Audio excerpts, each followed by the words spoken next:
everyone. Welcome to the Marketing Drip, where we drip tips to scale your business digitally. It's Abbey here, and the topic today is all about healthcare real estate.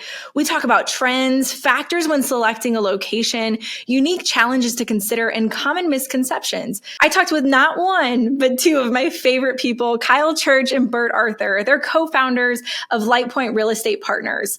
Kyle has worked in the healthcare real estate space for 5 years and has been involved with over 100 plus transactions with various healthcare providers. And his passion is really guiding healthcare providers through the complexity and really complex deal types to position their practice for that long-term success. And then Burt Arthur, he's held the position of CFO for over 15 years at several emerging DSOs across the state of Alabama. And he has a passion for helping healthcare providers find and build their ideal practice by leveraging the skills he acquired while in the industry. You can tell in the name that you are always going to be getting a guiding light to build your legacy when it comes to Lightpoint. So let's go ahead and begin today's drip, provided by Digital Resource, a full-service digital marketing agency that is your resource for everything digital.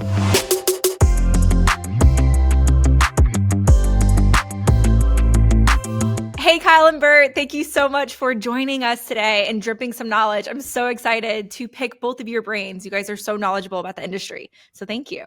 Thank you for having us. Absolutely. So let's just dive into the first question. I'm going to hit you guys with it. You ready? Absolutely. So when it comes to healthcare real estate in the market, it's really evolved over the years. And what do you guys predict will be the biggest trends in the coming years? Yeah, great question, Abby. Has it changed over the years? One of the main ways I've seen it change over the past few years, especially over the past decade, is healthcare users wanting to be more visible, more accessible. So we're seeing a lot of healthcare users, dental, vet, optometry, lean more towards that retail space. Most healthcare users understand the facility as one of the main first impressions that a patient or a client gets. Many times patients have 3 or 4 impressions before they ever meet doc, from their website, brand logo, which is why what you guys do is so crucial and so important in helping a practice portray the image or what they're trying to get across to their patient or client base. And obviously their facility, the access, the parking, what the facade looks like, what the finishes look like on the interior. And then one of the last, features of a practice for a client ever meets a doc is team members, how they're greeted on the phone, how they're greeted when they enter the practice, what is registering to see the doctor look like, how easy is it, how tough is it to do. So obviously a lot of variables that have gone into seeing the healthcare space evolve over the last 10 years, but the main one that I've seen is clinicians wanting to be more accessible, and they're thinking about that patient experience a lot more. That's right. I love that you say that because especially when it comes to real estate, how you talked about branding and the website, I literally say there's your actual building, there's your real estate, there's your property, and then there's your online real estate. It's the same thing, right? They're having experiences with both of them and making sure that they're aligned, making sure that they are the same great experience that they're having. But to your very point too, it's also the team. It's making sure that the building can be as beautiful as possible, but if they're not attracted to even know that it exists because it's not coming up online, and then once they get there, the people are making them feel warm and fuzzy like the building and the facility is, that's huge. Could be a big drop off. Absolutely. And I think something else that's changing as well is the doctors that we're working with are becoming in more educated, where before it was hang up your shingle, as Kyle was alluding to, get a location and let's go. Yeah.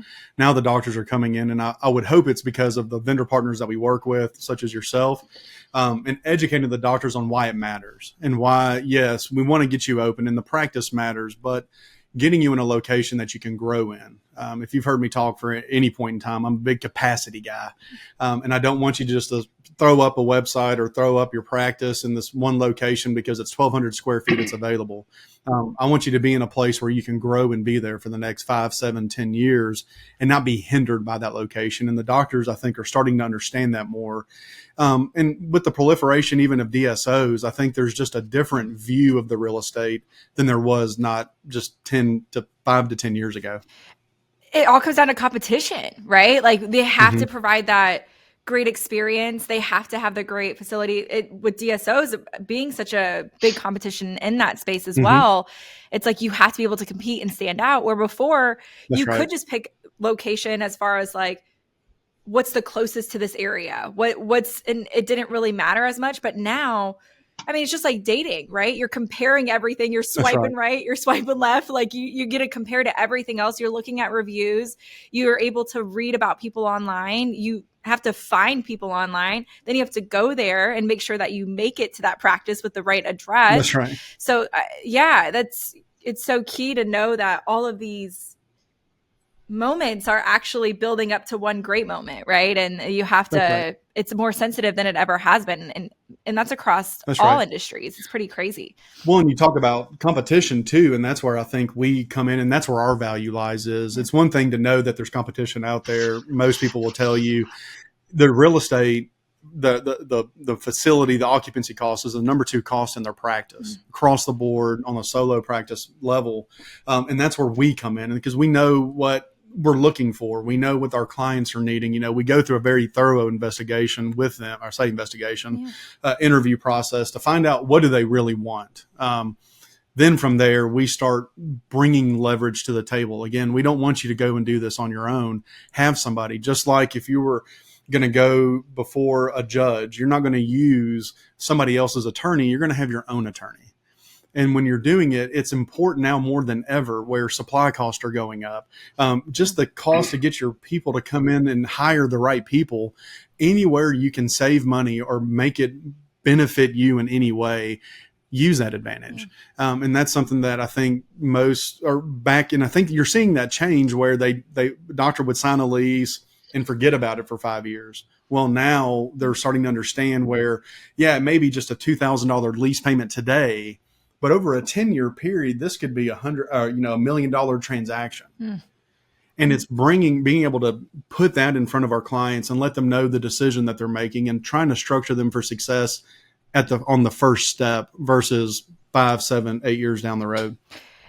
It's crazy how internet has made us accessible to like all these different, like being knowledgeable about so many different things, but at the same time, it's gotten to a point, which I think why AI and Chat GPT is so crucial right now. It's because we have so much information that we can't even like contain it as humans, but that's why relationships are so crucial. To your point, having an expert be able to go over this information and make it customized. Like sometimes it's almost like we do have to go back to the human aspect. We do have to have the conversations, someone that's human that can actually go over the contracts and say, it's not for everybody, but it's for you individually. That's it. And what me and Kyle have talked about, and our partners, Peyton and Kelly over in Atlanta, is for me too, it's my job is more and more becoming curating the information than going out and finding it. You can go and find comps online. You can go find, but what's relevant, right? What matters versus what doesn't. And a lot of what we're doing is just taking the information, removing the noise, and presenting you the information that matters. So if you make a good decision, you're going to know you made a good decision.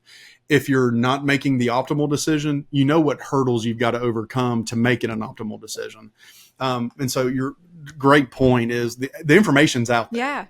The days of us being able, or real estate agents being able to hide behind an MLS or some of the informations that are still, protected for lack of a better term, but it's out there. You've got to dig for it. What matters. And which kind of it rolls right into my other question for you guys too. And because we're talking a lot about factors and like what matters in a facility. So when we're talking about, for you guys specifically as the experts, like what do you think are some of the key factors that healthcare providers look for when they're selecting a specific location for their practice or facility? And how do you make sure that you're really helping them find the right property for them? Yeah, this will probably open up a little bit bigger, Cam, but obviously there's many different factors depending on your healthcare vertical. Obviously, we're looking for a little bit different things, maybe for a dentist than we are a dermatologist, maybe not.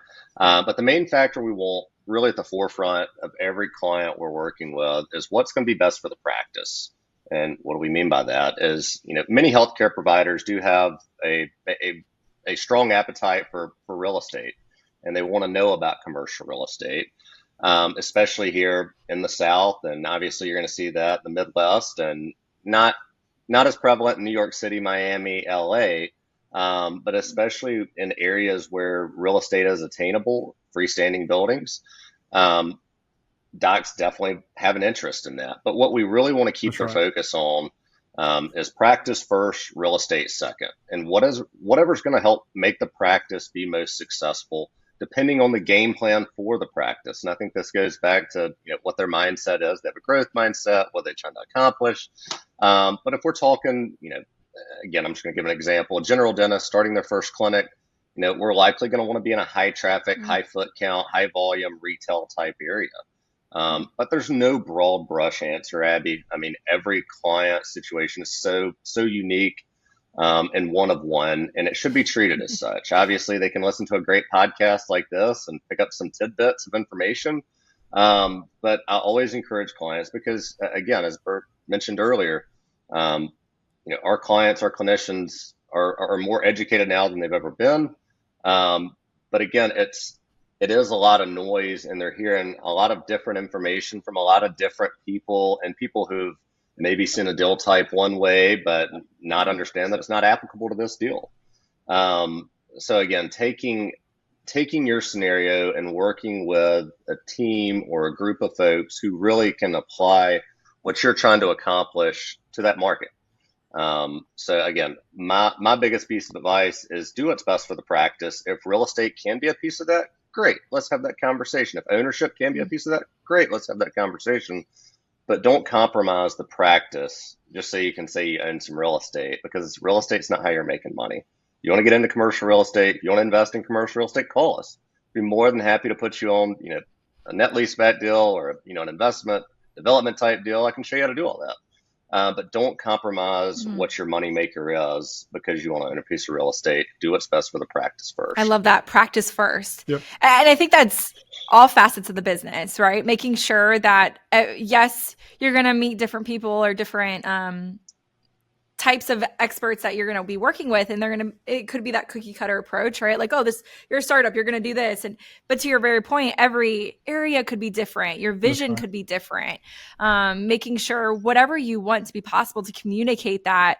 But I love when you mention, I always call it your panel of experts or your board of experts. Like, That's right.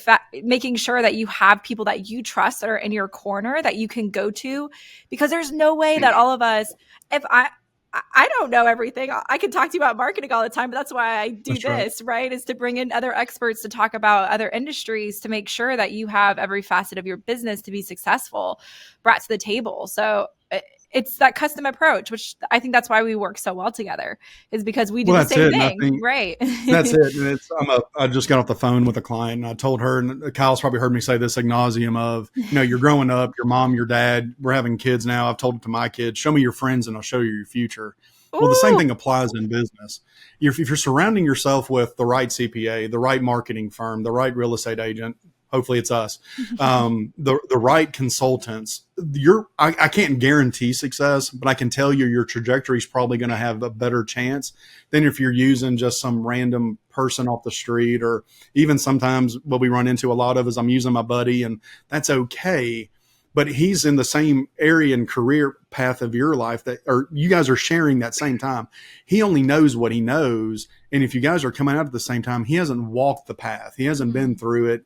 He hasn't used the wisdom of experience and somebody else's mistakes to help you avoid those. And again, that's really where my passion and our passion comes in, is we're trying to help short circuit some of this learning curve that would take you typically 5, 10, 15 years.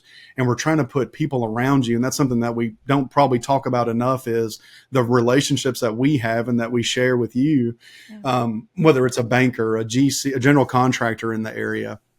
We know who we've worked with. We know the people that are good at what they do. And we know the people that if they mess up, they're going to tell you they messed up. They're not going to try to hide it. So we try to go above and beyond. Yes, we're going to help you with your real estate, but we're also going to try to help you surround yourself with those advisors that are truly looking out for you, than just be a transactional, get in, get out, and get the heck out of here to the next person. 100%. Oh, I love that. Show me your friends, I'll show you your future. That is a strong statement. And you're absolutely right. And that goes for all of us too, right? Like we're all friends as well. So it's not only like your experts that you work in that you're working on your practice with, but it's also their experts, and being able to really just keep expanding that circle and making sure it's people that you trust. It's people that you feel like get you, I think is a huge part of it. They feel like you feel heard. And that's huge. And just letting you be able to go after your vision and make sure you get the practice that you want, to your very point too, Kyle.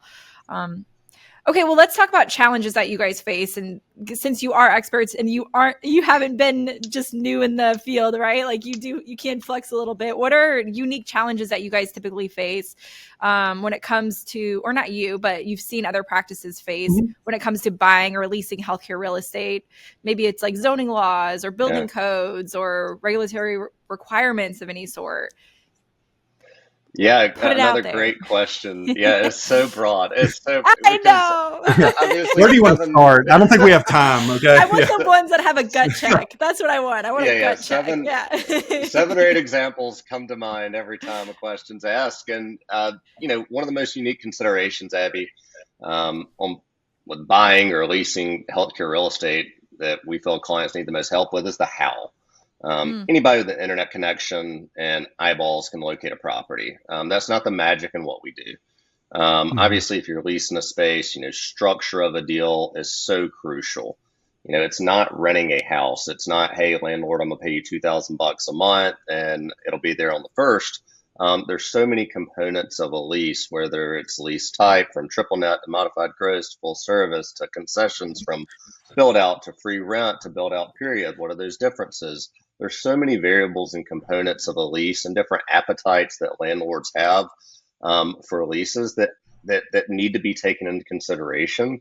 And having some folks that are having a team that is local to where you're at, that understands those market dynamics is crucial.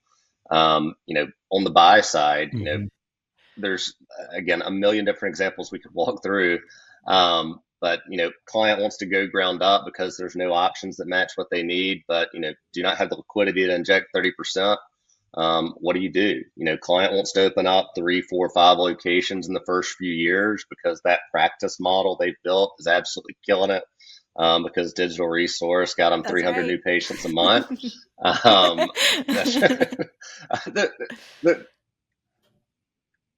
I think I'll refer back to earlier. It's such a one-of-one approach, and what you're trying to accomplish with the practice, and whether this is going to be, hey, your forever home like my brother has in a 10,000 square foot facility where he's going to have, 12, 14, 15 ops one day, or it's, hey, I want to do 1,200 square foot bays and run 3 to 4 exam lanes and open up 50 locations, and how does that impact my ability to own real estate, and how does the bank view that, and the debt leverage that I have with what I'm collecting, being the sole producer, potentially sole owner of this practice.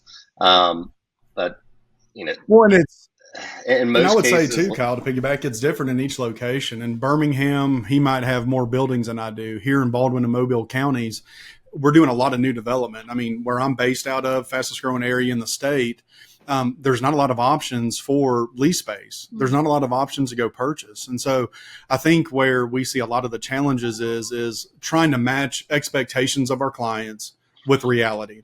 And then from there, working those deals, whether it's a liquidity issue where we've got to figure out a way to get funding, whether it's to your point, a zoning. Well, what do we have to do to get the zoning that we want? You may want a beautiful piece of property and it's priced right, but you find out it's zone residential.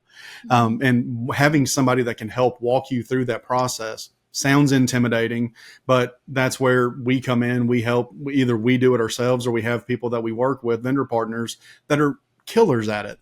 And so for us, I think it goes back to, I can give you, it's financing, it's zoning, it's what not having a vision for me is probably the biggest issue I see with my clients is they come out, they know they're going to be great dentists. They know that they just got to open up a practice, but they're not thinking 5, 10, 15 years down the road.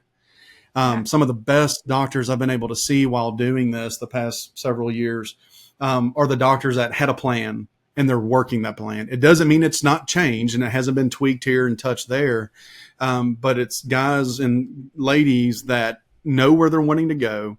They, or at least have a very good idea, and they're not just winging it. Yeah. They've got a financial plan in order. They've got goals they're wanting to hit. And I know that doesn't really help towards real estate. It's kind of a weird conversation to have when we're discussing real estate. But I think it's more important to focus on, again, it's about the practice. And what I don't want you to do is be 5 years in and miserable.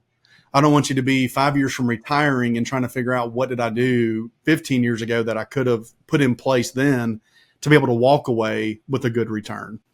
And so a lot of it, I would say what I'm facing, I think what our partners are facing is just making sure that we're all working towards the same goal. We can overcome a lot. If it's a money issue, well, it's just a money issue. We can figure that out. We can bring in investors. We can bring in, do syndication if we have to. There's ways around those, but it's being able to have an open conversation, being able to know where the vision's going, and being able to use us as a resource. I mean, that's what we're here for, is to help you get this practice going, leverage our Rolodex, and see if we can't make these, what you want to happen.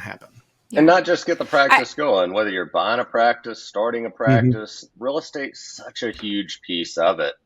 And not utilizing the resources around you, from whether it is, getting some demographic information on the practice that you're buying. Obviously, the financial piece is huge. But understanding that, hey, the real estate may be available, but, it's only a 4-op clinic that we may outgrow. It's not in an ideal location. Obviously, the real estate is a big piece of it. But again, understanding what the global goal is, and not just having a one size brush that says, hey, this is what you do in this scenario, but understanding what our clients are trying to accomplish over that 3, 5, 10, 20-year game plan allows us to give a lot better advice on how we should play the real estate and what direction we should go. That's right. And I would say, to equate it to what you do, Abbey, I mean, how many clients would you have if you had one website and you said, this is what we do, here's how you take, and now just go run with it? You would know that website backward and forward, but your clients would probably be 3.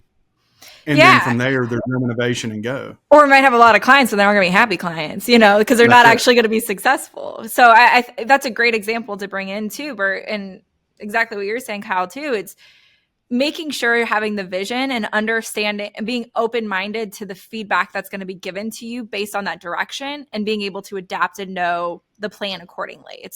It's doing your research, right? It's understanding what kind of practice you want to have.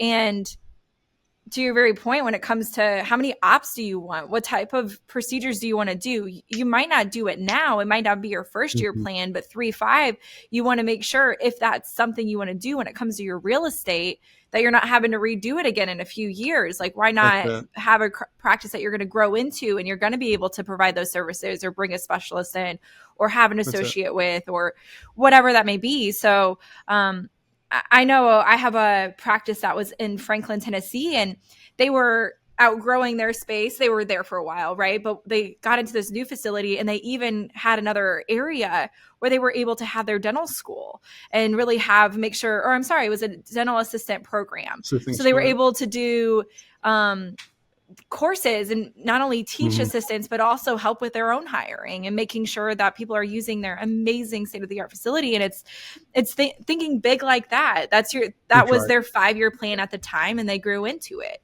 But if you're not thinking and envisioning that, whether you're a brand new doc coming out of school, or if you're an established doctor that wants to grow their practice and be the next level, it's just understanding, what does that mean? What does that mean for you? And I think that's what separates us. I mean, if we've gotten asked that once, we've gotten asked a million times, other than just specializing in healthcare, but the background of the people that we're working with. I mean, I cut my teeth, no pun intended, in the dental space, running as a CFO anywhere from 1 to 20 practices. And so we're able to speak a little bit different to say, here's, yes, it's about the real estate. And again, I keep going back to capacity.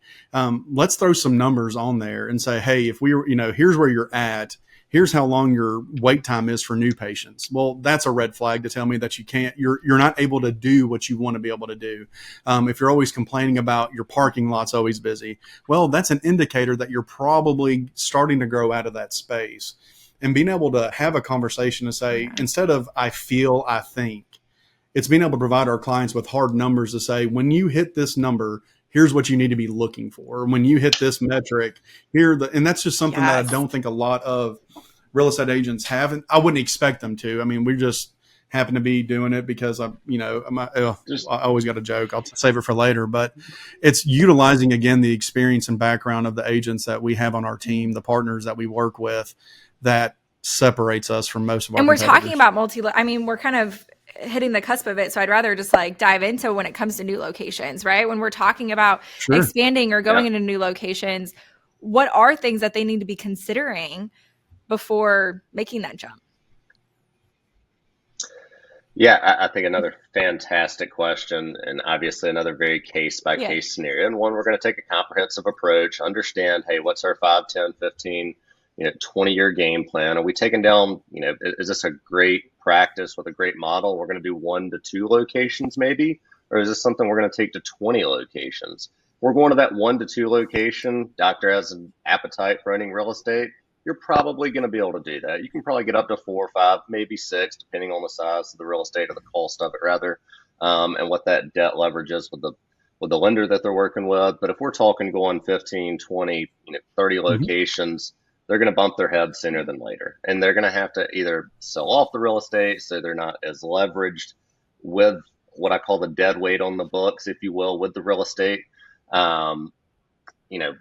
If they're wanting to do it out of the gate, I have a client here in Birmingham, vet client, he started out of the gate, built a beautiful facility, a couple $1 million, and his model is working really well, but he's not able to grow to that second, third, fourth location because he's too leveraged. He's got a couple, $2.5 million in debt, and the bank's just not loaning him any more money. So what is he going to do? He's going to have to sell the piece of real estate to get a little freed up so he can go expand what he wants to do with the practice, which I think goes back to practice first, real estate second. Everybody listens to a Dave Ramsey podcast or, some other, investment podcast, and commercial real estate sounds great, and it can be. But again, having that game plan, as Burt spoke about earlier, on the front end versus, hey, let's just figure it out 5 years in, can put you in a much different position and help you accelerate that growth if you're looking to go to that 5, 10, 20 location. Another quick topic I'll speak to is I don't think that a lot of the mid-sized DSO, VSO, MSO groups that have those 5 to 7 locations that want to go bigger are using the resources of a development type partner who can go take down a piece of real estate for them, build them a building, and lease it back to them for a long term. Again, keeping that cash free because they're making a lot more money drilling on teeth and, working on cats and dogs than they are, sitting on a piece of real estate that's only appreciating at 1% a year, versus getting a lot more bang for their buck opening up 3 new clinics. So if I had a piece of advice to give to your mid-size DSO, MSO, VSO, whatever mid-size group you are, is utilize those partners that can go, potentially buy that building for you and help you build it out to where you're not tying up your cash. That's going to prevent you from opening up that second, third, or fourth location that you're wanting to. Well, and if I can interject too, obviously liquidity. And the first tip I would have for a dentist looking at either bringing on, or a vet that's bringing on an associate, or that's looking at a second location. Are you healthy financially? It's going to be the number one question. What are you cash flowing? What does the bank say? What does your CPA say? Number 2, I'm looking at, it's very simple of what are my competitors doing? What does that landscape look like? I'm looking for a solo practice in the dental space, 2,500 to 1 ratio, 2,500 patients to 1 doctor. If it's below that, I need to look at some other factors. Doesn't mean it's a no. What's the area growth rate? You come down to Baldwin County, you're going to probably see a 1 to 750 ratio. Nobody would think in their right mind to open up, but we've got so much growth coming in that it hides some of that. But in your more traditional markets, I'm looking for 1 to 2,000, 1 to 2,500. I'm also looking at, if you want to know some of the tricks of the trade, where the heck is Publix? Where's Walgreens? They're, as much as we can provide the demographics and we can provide you some very good information, they're pretty good at what they do. And so if you know that they're opening up and you're probably questioning why in the world is a Publix opening up over there in the middle of nowhere, there's probably a good reason for it. And so again, context clues, just simple context clues. I'm also looking at my patient flow. Again, how far away am I looking to move? Because again, the real estate certainly comes into it, but again, it goes practice first, real estate second. Am I going to cannibalize my practice by opening up too close? How am I going to staff it? And so I want my clients to be thinking, we can find the real estate, like trust us to do that. I need them focused on, how are you going to scale this? How are you going to grow from 1 to 2? Because once you've managed one practice, you've got a great culture. It's hard to replicate. I don't care if it's one location to 3, 5, 100. The hardest thing to duplicate in any, and I'm sure you see it in your with your company. Yeah. It's culture's hard to replace. It's hard to get. You've got 2 locations now. Just because you have 2 locations, it's the same brand name doesn't mean the culture fits. Right. And it's a different vibe, especially when you leave and you don't tell your best friend that you're leaving. I'm not saying anything about that. I'm just saying. Don't rip the Band-Aid. I'm just bringing that up. Not that anybody's bitter about it, but just that it's there. But I mean, for a quick and dirty, I'm looking at what are my competitors doing? What do I know about developments that are coming up? What are the opportunities? What am I healthy enough to do this? Because again, it's one of those, how much money is enough money? Yes, growth is a good thing. I'm having this conversation with a client of mine over in Florida that, he's got a beautiful practice. He's got a young family, and he has to be a top 1% dentist. Do you want to give that up? Because right now you're living the life. You're 4 years out. You're knocking it out of the park. Do you really want to go build a 10,000, 11,000 square foot facility? And as a second location, I don't know. That's something that you've got to answer. And I think, again, where we're coming in, again, it's not about the transaction. It's about making sure we're doing what's right for you, your mental health, your financial health, not just, hey, we got a slick deal for you and we negotiated the heck out of it and we got down this rate or we got the purchase price down. That's fun and that's exciting. But I'd rather you be in the right spot and prepared, which again goes back to surround yourself with the right people. When do you think, is it like as soon as they have an idea of when they want to expand? Like how early do you guys need, what is ideal for you guys to know that they're going to be expanding into multiple locations or having more locations? And it could be as soon as possible. Okay. Yeah. I mean, it's the faster we know about it, the faster we can start planning. Yeah. Before you thought about it. Because I mean, again, you're doing a ground up project. It's 2 years from the time we sign the contract before that thing's typically up and running. And now with COVID, which I don't know how it's still an excuse, but let's just roll with it. Everything's running behind. I mean, the reason why I can't pick up my kids at school from time is because of COVID. Why not? And so it's the faster we know. If it's a lease renewal, give us 18 months because there's a process that we want to follow. And again, if you don't hear anything about real estate in the game that we're playing, it's those that have options win the game. And our job is to give you as many options as possible. If you tell us a month from now that your lease is about to expire, we don't have options. If you tell us 18 months in advance, 24 months in advance, we can start doing what we need to do on the back end to do the market analysis for you, to go out and find out what is available and refresh our research, to go and talk to other brokers even to find out what practices may be coming up that make that transition easier. And so it's for us yesterday, like Kyle said, give us the information. You can't tell us soon enough. I'm working with clients right now that know in 5 years what they want to be doing.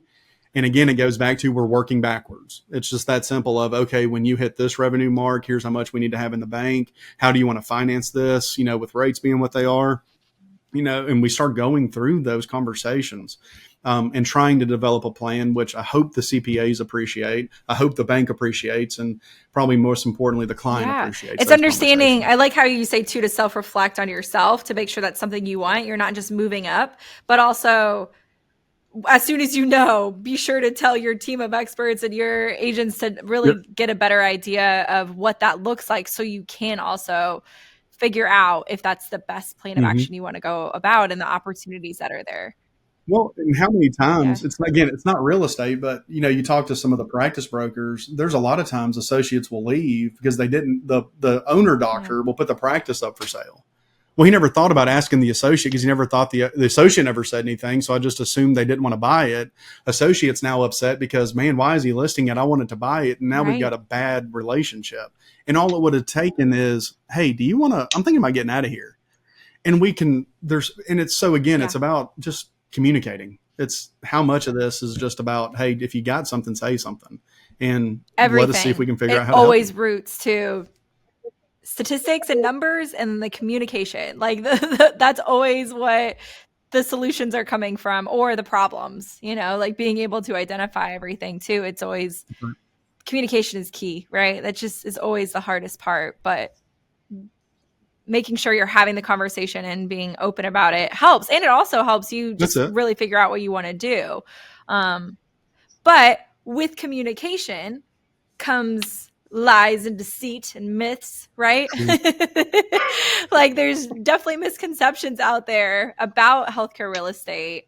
And I'm sure you guys have heard it all the time, right? Or even you've brushed on it a little bit, Kyle, is property investments, it's different in healthcare real estate, right? Like it's not necessary. It's the practice itself is the business that's going to generate the revenue. Is it necessarily? So anyway, how do you guys work to dispel these myths? Because I'm sure you hear it all day. Yeah. One of the most common ones is I can figure it out. I'm a smart person. And that is 1000% true. Sure, you can figure it out, but why? I mean, you're likely not saving any money by not using a professional. And even if it costs you money to have someone help you through a process you may not understand, is it worth that cost to potentially save hundreds of thousands of dollars? And what's the ripple effect of making that mistake and not knowing that you made it? Not being able to buy that piece of equipment you want, not being able to relocate your practice and having to sign that 3-year renewal because you made a mistake on the front end. And now, I'll give an example.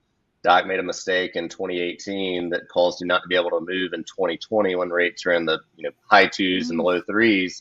And now it's 2023 and his lease renewal's up. And guess what? Can't relocate because now rates are 8 and 9% because you didn't plan appropriately. Again, that's just an example. Another common misconception is all brokers are the same. And what Burt and I, Kelly and Peyton, what we do and, what Aunt Debbie does at the lake and selling houses, it is two completely different worlds. And even once you get into the that's okay. It happens more than you think. It just falls out. I got to get the other rings in. But even once you get into the commercial real estate world, there's so many different specialties. Obviously, when we got into commercial real estate, years ago, we didn't even understand that how many different specialties within the commercial real estate space there are, from industrial to office to retail, and obviously what we specialize in healthcare. And even once you get into the healthcare space, how many different deal types there really are, from a lease renewal to a development to a relocation to obviously expanding the practice to a net lease back to starting a practice to buying a practice. There's a million different deal types, and having the volume that we've done collectively between Burt, Kelly and Peyton and myself, and some of the partners we have across the country, there's no replacement for experience and understanding and just seeing the amount of deals that we've seen over the past 5 years. So again, I cannot reiterate enough. Please don't go out it alone. You don't have to. There's going to be a Peyton in your market. If you don't know who that is, call us. We're very well connected across the country. We're part of a fantastic network of guys and gals who are experts in the healthcare space. And can certainly make that connection for you. And they can obviously make the connections like we have across our territories, like Alabama and Georgia. And I think too, another one, Kyle, if we want to stick with threes, is it'll be cheaper if I do it on my own. I'll save money because I don't have to pay a broker's fee. And I think what most people realize, one, from a broker tenant perspective, so if I'm representing a buyer or somebody that's trying to lease a space, the fee's baked into and paid for by the seller or the landlord. So they're already accounting for that in the deal. And so you're not saving money. It's just that money's now going to go to their broker, all of it, versus it being split with somebody else. And again, to piggyback on what Kyle said about the time value, I mean, it's a very simple calculation. What do you produce an hour? How many hours do you think you're going to spend doing the research, filtering out what's good information, what's bad information? Is it 10 hours? Okay, well, multiply that by however many hours, your hourly rate. I can at least save you that. You know what I'm saying? Like, again, leverage me. We can have a couple hours of conversation and we can get through the minefield, the clutter, and focus on what matters. Yes. I always like to say, I won't make you do a marketing campaign if you don't make me place an implant, right? Like we're all experts in fields. I'd have to go to school. I'd have to figure that out. I have to reinvent the wheel or learn from experts from it. But why do that when I can just pay somebody to do it? You know, so and that really is making you more efficient. It's making you more effective with your time, more intentional, and ultimately a better business owner, a better entrepreneur to make sure that you are. I also like the example of Amazon, right? Like when Amazon first came out with same day delivery, it's like, oh, now we're getting lazier. Now we're not able to do anything. And the best thing I heard was, no. Now we're able to be more efficient, more effective because we're not running to the store to pick up, paper at the time, maybe, who knows, or print paper or anything like that. Now we can just have it delivered and it can come here while I just knocked out 3 or 4 calls. That is more effective with my time. That is making me concentrate and focus more on what we do best. And leave it to the experts. Well, and I think too, that piggybacks, you ask about, so I always say there's, here's the big thing. So there's probably about 55 big things that we always talk about, but what you're alluding to is delegating. And I think that's something that hampers a lot of our clients because again, you are a business owner. Yes. It is your baby. Let's be clear. This is your livelihood we're talking about. When you're in the dental practice, you're at the vet clinic. When you say, I need this, people move and jump. And it's at some point, how do you grow outside of yourself is you have to start letting your staff manage somebody has to do the ordering. It's not effective and efficient and profitable for you to do that. So why wouldn't you sub that out to an assistant or a hygienist or, a front desk coordinator? And it's the same thing that here is let the people that are around you support you. And it's hard to let go. I get it. I'm a type A control freak. Let me be 100% clear. And I'd much rather do everything myself. But I know if I'm having to, do certain reports over and over, it's not an efficient use of my time. I don't need to be sending out invoices. I don't need to be reconciling bank statements. I need to be out in the field. I need to be in front of my clients. And again, it goes back to the doctor's time.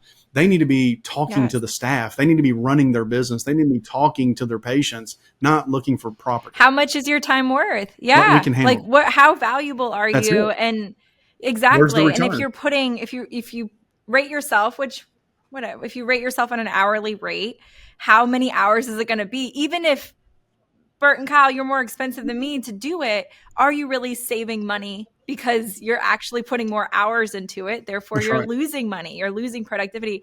And let's face it, you're losing your mind, right? Like you're trying to learn something new outside of your scope of work. And all you want to do is focus on being a clinician, focus on your team and growing your practice. So I love it. It's fun. I love that. This has been such an amazing episode. And I just appreciate y'all so much for taking time to talk with me today. And you've blown my mind. So thank you so much. And thank all of you for tuning in. If you guys want to learn more about how to build your ideal practice and have the Lightpoint team take care of you, go to their website at lightpointcre.com.